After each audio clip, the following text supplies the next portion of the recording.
जय श्री राम जी। आज जो हमने पीछे छोड़ी थी ना राजा रघुगन की कहानी जड़ भरत के साथ वाली, आज उसी से शुरू करते हैं। अब राजा रघुगन को तो ये बोध हो गया, ज्ञान हो गया कि जिससे मैं बातें कर रहा हूँ ये कुछ बहुत बड़े ज्ञानी हैं, महात्मा हैं। तो उनके पाँव में पड़ गए कि आप कुछ मुझे ब्राह्मण लगते हैं, ज्ञानी लगते हैं, तो कृपया करके मुझे ज्ञान उपदेश दीजिए, मुझे आगे के बारे में बताइए। तो जड़ भरत उनको एक कहानी सुनाते हैं जो हम सब पे लागू होती है। आज वो उस कहानी की बात करते हैं। जड़ भरत कहते हैं एक समय में एक वैश्य था, व्यापारी था। तो अपना काफ़ी सारा सामान लेके अपना व्यापार करने के लिए निकला, अपने गांव से निकला। तो उसने क्या किया, थोड़ा लालचवश समझ लिए, कुछ भी अपने कोई सहायक नहीं रखे कि अपना मैं खुद ही बिजनेस करूंगा, सभी व्यापार करूंगा। तो अपना चल पड़ा। जो व्यापारी जब निकला, वैश्य जब निकला, तो उसके पीछे 6 चोर लग गए, 6 ठग उसके पीछे लग गए। उसको महसूस होगा कि ये 6 ठग मेरे पीछे लगने हैं। अब वो 6 ठग जो लगे, थोड़ी देर बाद उन ठगों ने अपने सहायक भी बुला लिए, अपने सपोर्टर भी बुला लिए। अब उनके साथ में वो अपने चलता रहा। वो वैश्य जो था वो चलते चलते किसी जंगल में पहुंच गया। वो ठग भी उसके पीछे पीछे लगे हुए थे। अब जंगल में पहुंच के रात को अंधेरा हुआ तो वो बहुत घबरा गया। अब ठग आए, ठग ने उनको लूट लिया, उनके सहायकों ने उसको लूट लिया। अब वो सोचे चलो कोई बात नहीं, लूट लिया तो लूट लिया, जो थोड़ा बहुत बच जाएगा मैं उससे ही व्यापार कर लूँगा। वो अपना सारा सामान थोड़ा जो बचा खुचा था वो लेके अपने चल पड़ा।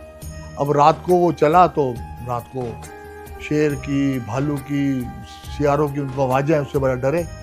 वो आगे जाए तो ठोकरे खाए, कहीं सांप देखे तो घबराए, बिच्छू देखे तो घबराए, इधर उधर भागे। वो भागते भागते वो जंगल में देखे कि आग भी लग गई है, तो वो वहाँ से भी डर के भागे। अब रास्ते में पाँव में कांटे लग जाएं, और बैठे पेड़ के नीचे अपने कांटे निकाले, अपना सब निकाल के परेशान, सब कुछ तो छीन गया था उसे।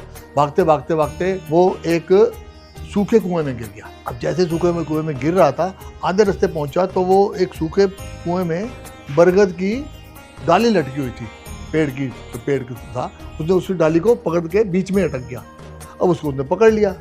अब इतनी देर में बारिश आ गई तो देखा कुआं तो सूखा हुआ था। बारिश आई, बिजली चमकी तो नीचे देखा एक सर्प बैठा हुआ है, काला सर्प अपना फन निकाल के बैठा हुआ है। अब वो डरे, और ऊपर उसने देखा, जब बिजली चमकी तो देखा कि 2 चूहे बैठे हुए हैं जो उस डाली को काट रहे हैं। वो चूहा एक काले रंग का और एक सफेद रंग का। ये भी बड़ा उसको भयानक अजीब लगे। अब वो समझे कि मैं जाऊंगा, ऊपर जाऊंगा, ये चूहे जो हैं इसको काट देंगे तो मैं डाली कटेगी तो मैं नीचे गिर के मर जाऊंगा, सर्प मुझे मार देगा। इतनी देर में हिला वो, जैसे वो हिला तो ऊपर से शहद का छत्ता लगा हुआ था, उसमें से कुछ बूंद उसके गिरनी शुरू हो गई।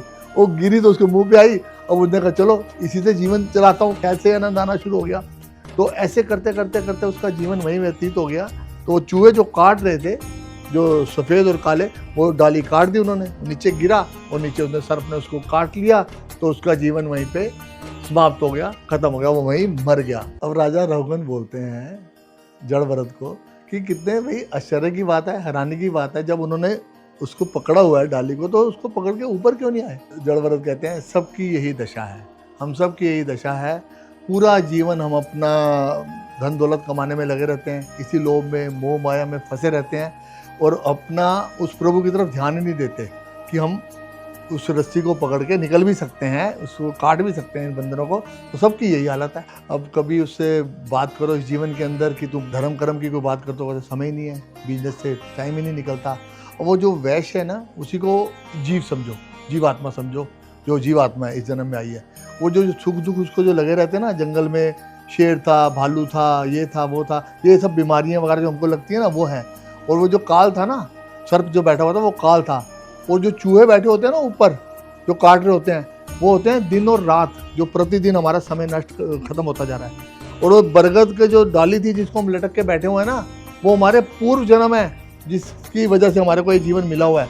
इस जीवन को भी पाया पर हमको उसको कुछ समझ ही नहीं आती है, और सुख दुख सारे चलते रहते हैं हमारे, भोगते रहते हैं। घर वालों से अपनी बेइज्जती भी करवाते हैं, बच्चों से भी करवाते हैं, रिश्तेदारों से भी करवाते हैं, पर जीवन में एक लालच सा लगा रहता है। और वो जो शहद है ना, शहद, वो थोड़ी सी पोते पोती हो गए, उनका लालच, उनका मोह, और बस जीवन हमारा कटता रहता है। जीवन से प्रेम खत्म हो चुका होता है, परंतु वो मोह जो है ना, हमको मोह ही नहीं छोड़ता। वो कहते हैं इस भरत खंड में, मनुष्य की योनि में आके भी, फिर भी हम इसको कुछ भी धर्म कर्म के कोई काम नहीं करते।